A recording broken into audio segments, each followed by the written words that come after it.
Alam mo ba, na maraming tao, ang mali ang pagkaintindi sa verse na yan. When the time is right, I, the Lord, will make it happen. Akala nila, hintay lang, dasal lang, tiis lang. Hindi ka po pinapahintay, pinapahanda ka. At kung hindi ka handa, kahit dumating pa yung right time, lalagpas lang yan sa harapan mo. At ngayon, may tatlong dahilan kung bakit hindi pa nangyayari yung breakthrough mo. Kahit ilang beses mo nang dinasal. At baka kasama ka dito.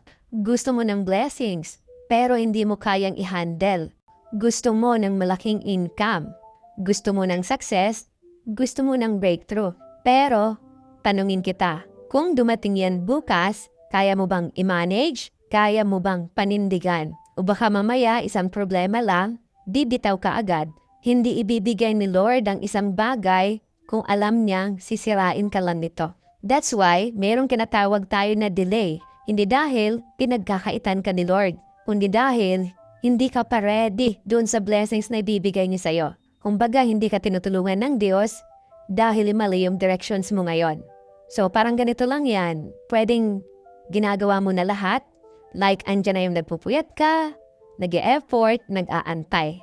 Pero dahil nga mali yung kinatahap mo ngayon, kaya kahit anong sipag mo, kung mali pa rin yung direction mo, wala talagang darating na tamang result sa'yo. And minsan, hindi sagot ang yes. Minsan, ang sagot ay delay or redirection.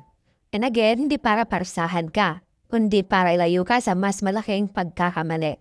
Gusto mo kaagad yung results, pero ayaw mo sa proseso. Ito yung pinakatotoo sa maraming tao. Na alam mo yun, gusto mo na agad umangat, gusto mo na agad makawala sa hirap, pero pag nahirapan na, titigil, nilipat, and susuko.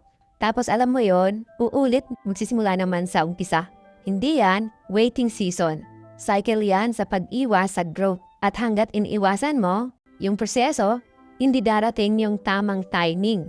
So yung verse na yan, hindi sinasabi na maghintay ka lang. Ang totoong ibig sabihin yan, kapag naging ready ka na sa level na hinihingi ng pangarap mo, doon siya ibibigay ni Lord.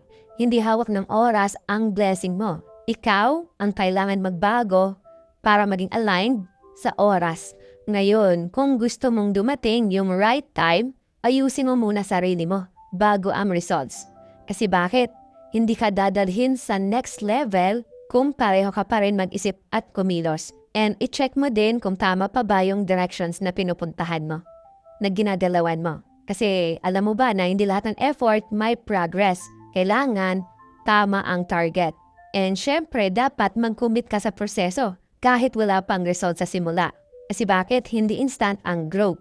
Pero, predictable siya kapag tinuloy-tuloy mo. And minsan, masasaktan tayo kasi mahirap siyang tanggapin, masakit tanggapin. Pero again, hindi ka pinapahirapan ni Lord para pabagsakin ka. Hinahanda ka niya para hindi ka masira pag dumating na yung hinihingi mo. At oo, darating yung time na para talaga sa'yo. Pero kapag dumating yung araw na yon, dapat hindi ka na yung dating ikaw. Kung may isang part dito na tumama sa'yo, save mo. Balikan mo kapag pakiramdam mo na pag-iiwanan ka na.